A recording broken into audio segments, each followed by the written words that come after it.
American democracy was built by people who demanded absolute religious freedom. Yet these same architects recognized that intertwining church and state would tear their new republic apart. To manage this friction, they drafted the First Amendment. It functions not as a static wall, but as a dynamic constitutional algorithm designed to continuously negotiate this tension. Look at this scale. On the left side, the Establishment Clause actively prevents the creation of a state religion. On the right, the Free Exercise Clause protects the individual's right to believe. As society introduces new variables, immigration, technological shifts, and cultural divides, the scale tips violently. It is designed to constantly recalibrate to absorb the increasing complexities of American pluralism. Tracking this 250-year evolution requires a multidisciplinary lens. Professor Dr. Milton Biswas, a specialist in American studies, digital humanities, and artificial intelligence, provides the research framework for how the system adapts over time.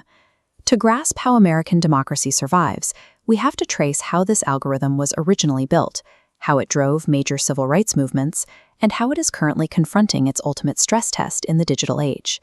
In the 17th century, colonial America existed as a volatile mosaic of conflicting religious orthodoxies. In Massachusetts, Puritans maintained rigid theocratic enclaves, enforcing strict religious conformity. Hundreds of miles away in Pennsylvania, Quakers built egalitarian communities grounded in pacifism and tolerance. The founders surveyed this landscape with a specific fear.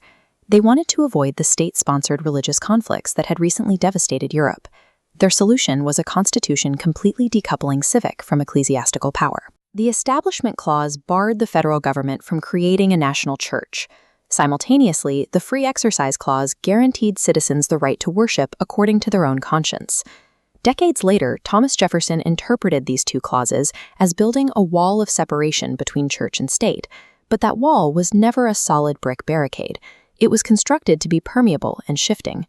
This flexibility meant the boundary would never be settled, guaranteeing centuries of fierce legal battles over public space and civic governance. The founders deliberately built an unfinished system. Every subsequent generation is forced to actively negotiate the exact boundary between faith and public life. The Supreme Court operates as the ultimate mediator for this shifting boundary, tasked with translating an 18th-century legal framework for modern societal dilemmas. Public education quickly emerged as the primary, recurring battleground for these constitutional stress tests. A central conflict has been the fight over teaching evolutionary biology versus religious creationism in public science classrooms. In 1925, the Scopes monkey trial exposed deep national fissures, pitting modernist progressivism against religious literalism. The trial forced a national dialogue on the limits of academic freedom and where the boundaries of science should sit within public institutions. These legal confrontations did not destroy faith in America. Instead, they forced religion and secular science to continuously negotiate the terms of their coexistence. The courts cannot permanently resolve these tensions. They can only manage them.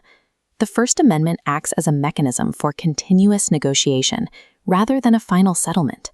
In the American context, religious institutions function as a powerful public mobilizing infrastructure. Historically, the Black church functioned far beyond standard worship.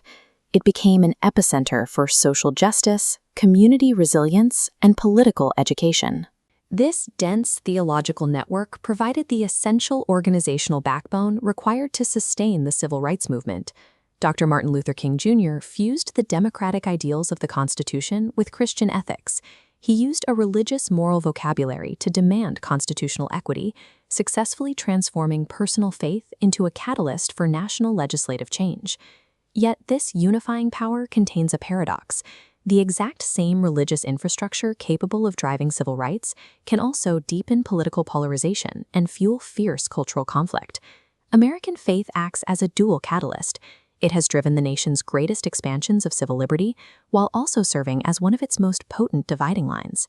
In 1965, a legislative shift triggered the next massive stress test for this constitutional algorithm. The 1965 Immigration and Nationality Act abolished restrictive national origin quotas, shifting the national demographic away from its European baseline. This chart tracks demographic data starting in 1965. Notice how the lines representing Islam, Hinduism, and Buddhism curve sharply upward over the following decades. This rapid influx transformed the nation from a predominantly Judeo-Christian framework into a highly complex global religious mosaic.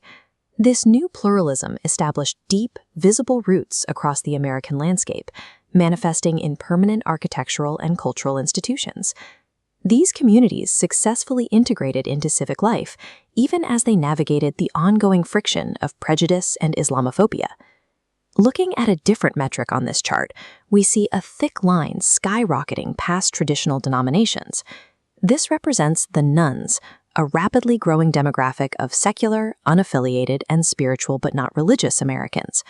This demographic shift proved the First Amendment could handle extreme pluralism, recasting the American public square as a truly global religious mosaic. Today, we face a completely different frontier. Drawing on Prof. Dr. Biswas's research in digital humanities, we can examine the newest, most complex stress test to date. The digital age disrupts the physical 18th century definition of a religious congregation. We are seeing a rapid expansion of virtual worship, digital spirituality, and decentralized faith communities that exist entirely outside physical geography.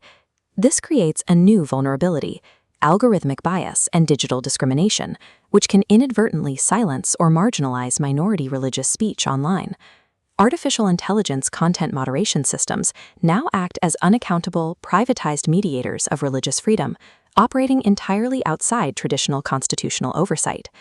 Artificial intelligence and digital spirituality are the new battlegrounds for First Amendment jurisprudence, pushing the founders' original algorithm to its absolute operational limits. Look back at the First Amendment scale. It is currently straining under massive, complex modern data streams, but the underlying framework continues to hold its equilibrium. The research reveals a reciprocal dependency. Religious groups utilize secular legal protections to survive and maintain their autonomy, while the democratic state often draws the moral momentum for major social reforms from these very faith networks.